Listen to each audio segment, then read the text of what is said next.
Hai semuanya, selamat datang di Anto Wijaya Entertainment. Dan terima kasih untuk semuanya para penggemar Anto Wijaya Lovers yang sudah mengirim pertanyaan untuk kami di sesi Q&A hari ini. Dan hari ini kita akan membahas tentang Q&A ya pastinya. Dan kita akan menjawab semua pertanyaan kalian yang sudah kalian kirim ke Instagram official ayah kami, Anto Intianto. Oke, langsung saja kita coba pertanyaan kalian ya. Oke, Om Anto, ceritain dong awal karir dan sampai akhirnya menjadi aktor dan bagaimana sih perjuangan waktu itu? Silakan. Halo fans Indonesia, I love you. Saya menjawab, awal saya di bidang entertainment dan advertising di Surabaya. Saya banyak membuat event di Surabaya, terutama di seluruh Jawa Timur. Ya, tentang musik, tentang fashion, juga tentang model, foto model ya, maksudnya begitu.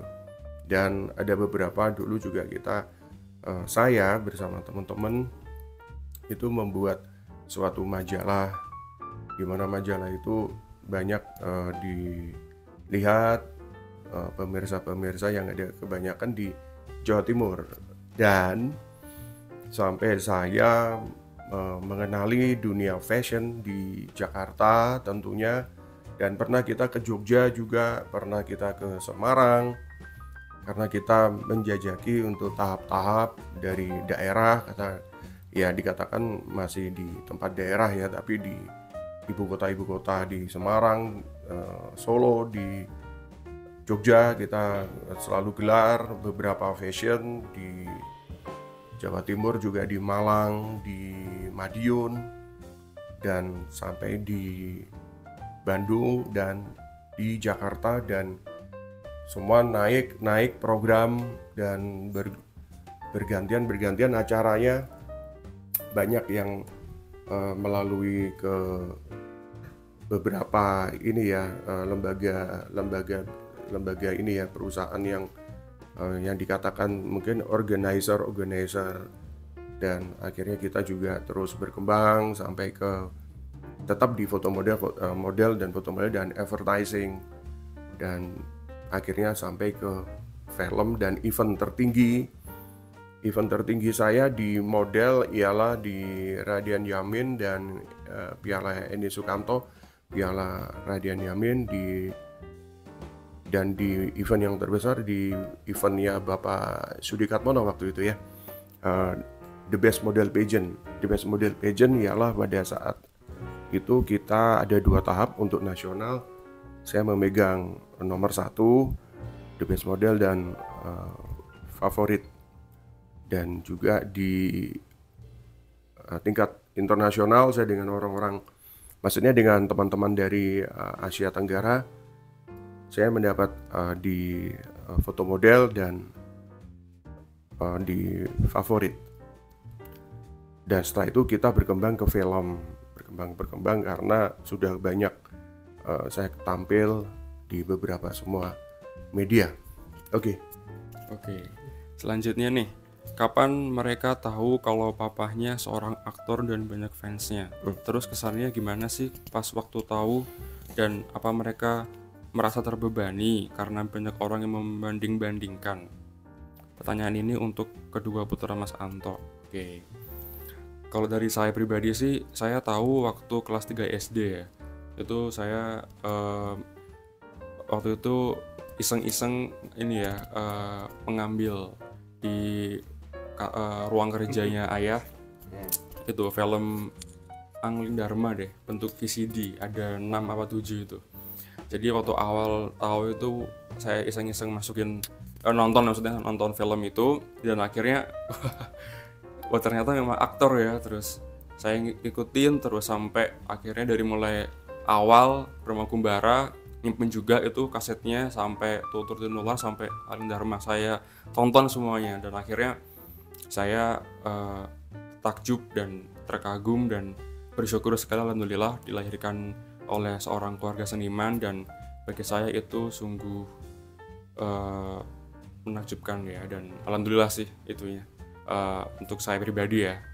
Terus kesannya gimana setelah tahu, kesannya ya alhamdulillah aja, bersyukur banget dilahirkan sebagai seniman, dan merasa dibanding-bandingkan terbebani enggak juga, karena memang itu suatu prestasi orang tua saya, dan saya sangat harus menghormati dan harus benar-benar membuktikan bahwa kita pun sebagai generasi penerus harus bisa lebih baik dari ayah saya, dan harus lebih prestasi yang lebih baik lagi yang kita punya gitu. Itu saya ya. Kalau Dimas gimana, Dim?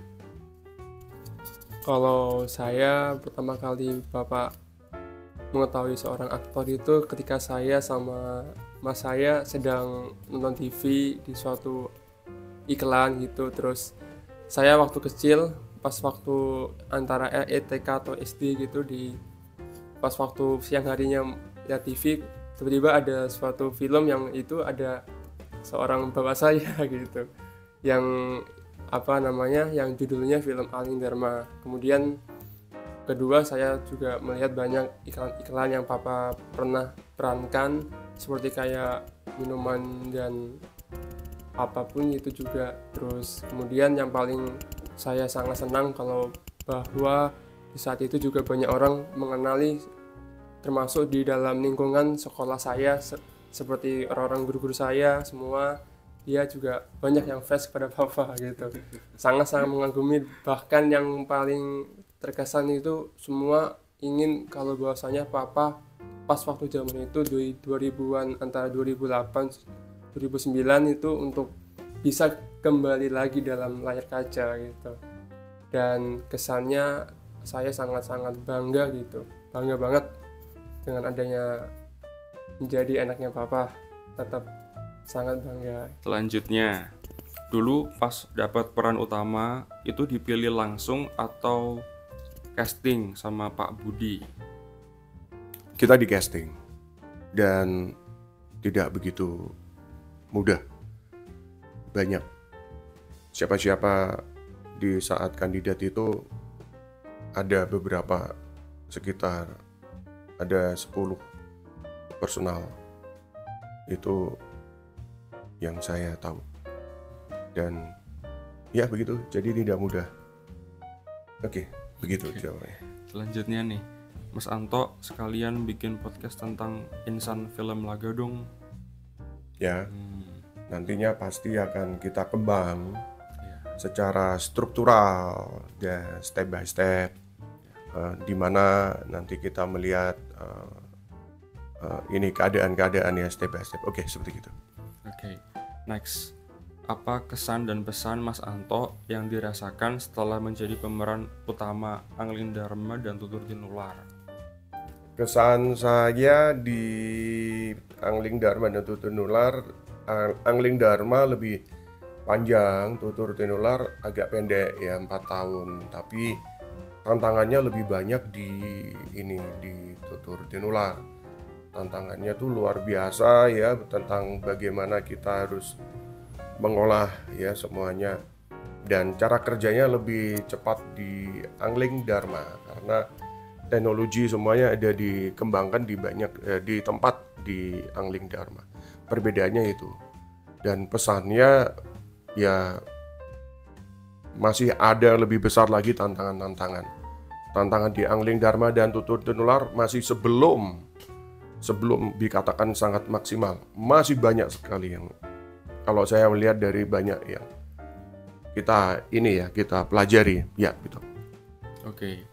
Next, menurut Mas Anto, siapa sih tokoh perempuan yang punya chemistry yang klik sama Mas Anto waktu main sinetron? Chemistry-nya banyak sekali karena saya juga ketemu dengan senior waktu itu ya.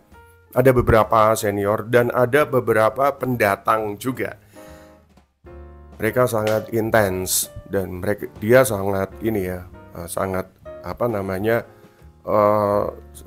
sudah ini banget cepet untuk ini ya. Kalau dikatakan jenius, sangat jenius perempuan itu ya waktu lawan dengan saya ya. Kalau dikatakan namanya, waduh jangan ya nanti. Saya alhamdulillah banyak sekali pada saat itu. Sekitar ada orang. Ya, 6 orang itu udah wow, luar biasa buat saya. Bagus, begitu jawabannya. Dulu waktu syuting Angling Dharma, Mas Anto pulang pergi Jakarta Surabaya, apakah juga dengan keluarga Mas Anto? Ya enggak, yang berkepentingan saja, ngapain. Oke, begitu jawabannya ya. Iya. Kemudian Pak Anto sekarang keluarga menekuni di bidang bisnis apa?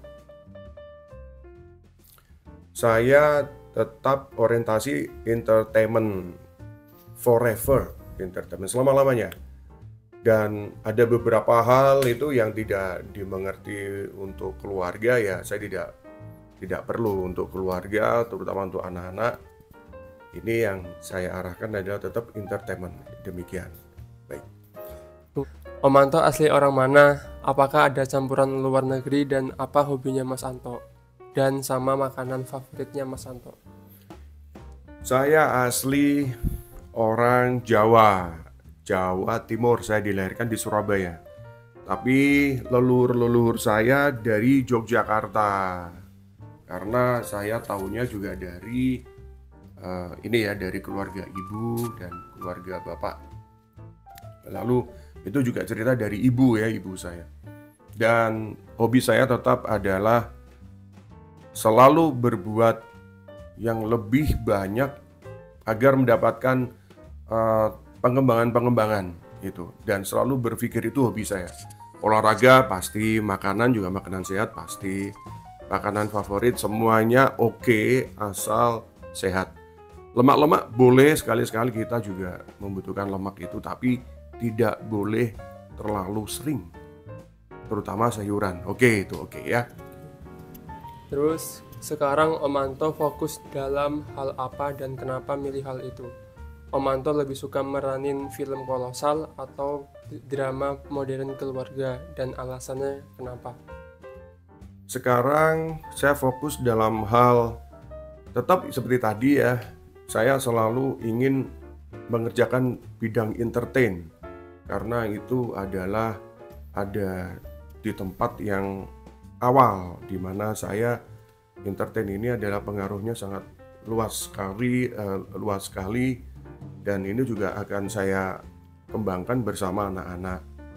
Dan itu adalah artinya untuk prinsipal ya. Oke, kenapa itu saya memilih hal itu? Oke, jawabannya itu. Lalu saya suka meranin film kolosal atau drama modern modern keluarga. Dan alasannya apa? Semuanya tidak ada alasan, apapun semua harus kita kerjakan karena kita profesional di dalam entertain, dan semuanya maksudnya di dalam produksi film. Dan ya itulah jawabannya ya. Jadi alasannya sebenarnya ya tidak ada alasan, kita wajib apapun kita kerjakan. Oke, itu. Lalu tips Om Anto untuk menjaga awet muda seperti apa sih? Awet muda, kita selalu banyak senyum, selalu banyak kita humble ya. Prinsipnya kita humble dan positif, selalu positif, jauhkan dari negatif. Ya, pastinya itu, dan kita mendekati yang positif, dan semua banyak yang harus kita buat humble. Karena itu adalah resepnya ya. Oke, selanjutnya. Aktivitas sekarang Om Anto apa aja? Aktivitas ya tetap kita menyusun banyak rencana program perusahaan, juga program perusahaan maksudnya di entertain.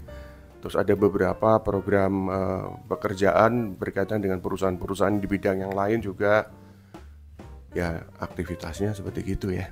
Oke. Terus kapan Om Anto main film kolosal lagi? Ya, kapan-kapan siap juga, kapanpun siap juga, karena yang mampu, benar-benar mampu untuk membuat film kolosal seperti era saya jarang sekali.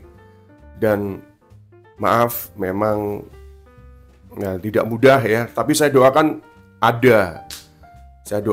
Atau memang kalau saya bisa membuat sendiri, saya akan membuat sendiri. Begitu untuk future-nya yang akan datang begitu. Baik. Apakah Om Manto asli jago bela diri? Bela diri tidak terlalu jago, tapi kita sering latihan dengan instrukturnya, jadi akhirnya kita bisa menguasai dan kita bisa fleksibel, ya dikatakan bisa cukup untuk adegan yang dibutuhkan dalam adegan film. Oke, gitu. Oke, next.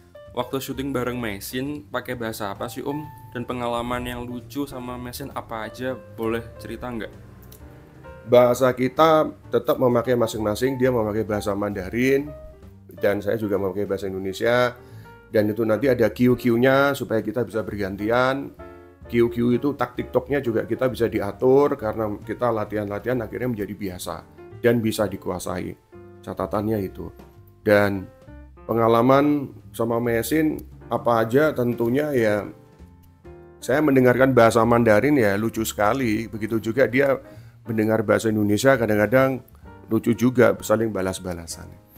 Seperti itu di lapangan ya. Oke. Selanjutnya, Mesin atau Dinda Sekarwangi, mana yang lebih manja ke Om Manto? Tentang manja, pasti dua-duanya manja dengan peran saya, karena memang peran saya protek untuk Mesin dan Dinda Sekarwangi gitu. Bahkan sudah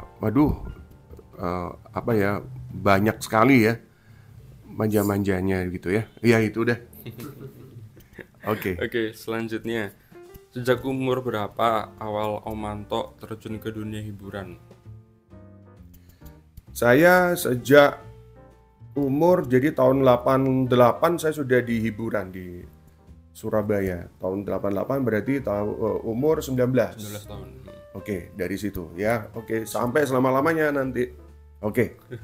Ya. Oke, next. Apakah Om Manto pernah jatuh hati dengan rekan pemain di Genta Buana? Jatuh hati enggak pernah. Kita mendingan banyak teman ya. Dan saya juga kalau habis syuting saya mesti pindah lagi dan ke mana-mana, ke tempat pekerjaan, juga ada tempat kantor ya, waktu itu di Jakarta ya. Jadi ya kita lebih baik banyak berkumpul dan semua kenal. Kalau bermain dengan hati ya jangan, nggak semudah itu ya. Oke, selanjutnya. Ini pertanyaan menarik banget nih. Om Manto kalau dilihat seperti Sylvester Stallone. Wow. Gimana tuh? Sylvester Stallone itu Hollywood ya. Kalau saya Indonesia, Jawa. Oke. Dan itu pun juga semua ciptaan Allah, ciptaan Tuhan. Dan kesamaan-kesamaan ya biasa-biasa saja. Style dia oke, style saya Indonesia. Ya oke, seperti itu. Jadi saya tidak ada apa-apa, enggak. Oke, next. Bang Anto, apakah pernah minat untuk berperan di film selain Kolosal? Oh, ya kembali lagi tadi sudah saya jawab. Semuanya siap. Karena semuanya berdiri dari akademik. Baik. Oke, selanjutnya. Om Manto, apakah anaknya ada yang mewarisi bakat akting nih? Kalau secara hakikat dan hukum alam itu sudah pasti akan tidak jauh dari pohonnya, buah-buah itu dari pohon tersebut. Jadi pasti anak-anak akan ingin kembali ke bidang seperti saya ini. Pasti udah ingin itu ya. Alam itu ya. Oke, next. Om Manto masih ingat nggak sih gerakan ilmu Dasendriya? Dasendriya hanya melihat ya, jadi melihat gerakan-gerakan apa yang nanti mau dilakukan, bayangan-bayangannya. Ya, jadi ada orang misalnya dia datang ya di depan kita bisa melihat. Dasendriya kan seperti gitu. Masih ingat sekali. Dia mau ngapain ke depan nanti, oh apa gitu. Oke. Jadi seperti itu. Masih ingat sekali. Oke. Selanjutnya, masih ingat juga nggak sama jurus naga puspa? jurus naga puspa sangat melelahkan dan itu yang pasti tidak akan terlupakan. Udah tangannya bergerak begini, tangan kiri main pedang atau gantian tangan kanan kiri yang kosong, kita selalu mengelak dan memukul dan wow, semua tarik. Oke, kembali lagi saya mengingat kepada Mas Edi Jonathan, beliau sudah almarhum dan saya juga berdoa Mas Edi selalu bahagia di alam surga kubur, amin. Beliau luar biasa, Mas Edi Jonathan luar biasa buat saya dan sampai tidak terlupakan sampai saat sekarang ini. Oke, seperti itu. Kenapa dulu sempat menghilang dari dunia hiburan Om Anto sampai Google aja nggak ketemu informasinya?